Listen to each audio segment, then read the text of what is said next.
नमस्कार, मी हनुमंत कापरे, ॲस्लीपेस वेलनेस या संस्थेचा डायरेक्ट सेलर आहे। तर आपल्याकडे आज कोल्हापूर गडिंग्लज सामानगडाच्या पायथ्याशी कमलेटी गाव आहे, शिंदेवाडी या ठिकाणी आज आपल्याकडे ऊसाचा एक तर माळरानाची जमीन चा भाग असून सुद्धा डोंगरी भाग असून सुद्धा आपल्याकडे ऊसाचा पिकाचा जबरदस्त असा रिझल्ट आलाय।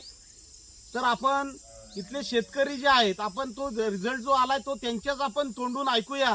तर आपल्याकडे इथं या भागामधील आपल्या संस्थेचे डायरेक्ट सेलर डिस्ट्रीब्युटर आहेत श्रीनिवास माने सर, रवींद्र डोमने सर यांच्या माध्यमातून त्यांना आपल्या ॲस्लीपेस वेलनेस या संस्थेची जैविक खतं आपल्याला त्यांना देण्यात आली। तर आपण शेतकऱ्यांच्याकडून ऐकूया रिझल्ट त्यांना कसा आलाय। सर नमस्कार।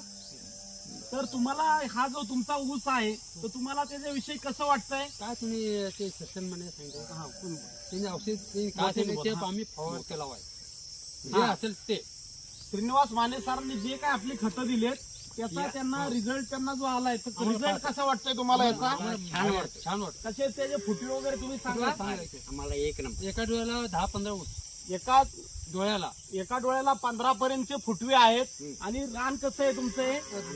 तीन नंबर, एकदम 3 नंबरचं रान आहे, म्हणजे एकदम हलक्या प्रतीचं रान माळाचं असून सुद्धा जबरदस्त असा आपल्याला जो रिझल्ट दिसतोय त्याची वाढ असेल, त्याची काळुकी सुद्धा कशी वाटते तुम्हाला? ती एक नंबर एकदम जबरदस्त अशी काळुकी आहे। तर आपल्याला असेच रिझल्ट ह्या भागातले सुद्धा भरपूर आज आपल्याकडे श्रीनिवास माने सरांच्या माध्यमातून मिळत आहेत, शेतकऱ्यांचा फायदा होतोय। तर आपलं मी निश्चितच सांगेल की ह्या भागातील शेतकरी जे आहेत त्यांनी आणि सर्व आपल्या महाराष्ट्रातील शेतकरी बांधवांनी असाच आपली रासायनिक खतांचा भरमसाठ होणारा खर्च कमी करून आपलं 25-30% निश्चित उत्पन्न वाढवण्याची जी गरज आहे। तर असेच तुम्हाला दुसऱ्या शेतकऱ्यांना सांगाल का तुम्ही वापरण्यासाठी? आपले कोणते प्रोडक्ट वापरले तुम्ही? आपले हे भुविका म्हणून वापरलेलं आहे आणि आपल्याकडे लिपो हरियाली म्हणून आपल्याकडे हे जे प्रोडक्ट आपल्याकडे खतांचे आणि फवारणीचे सुद्धा खत आहेत, इतका जबरदस्त रिझल्ट आहे। या भागातील शेतकऱ्यांना तुम्ही सांगाल का हे चांगलं आहे वापरण्यासाठी? धन्यवाद।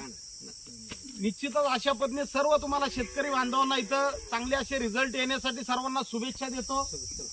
धन्यवाद।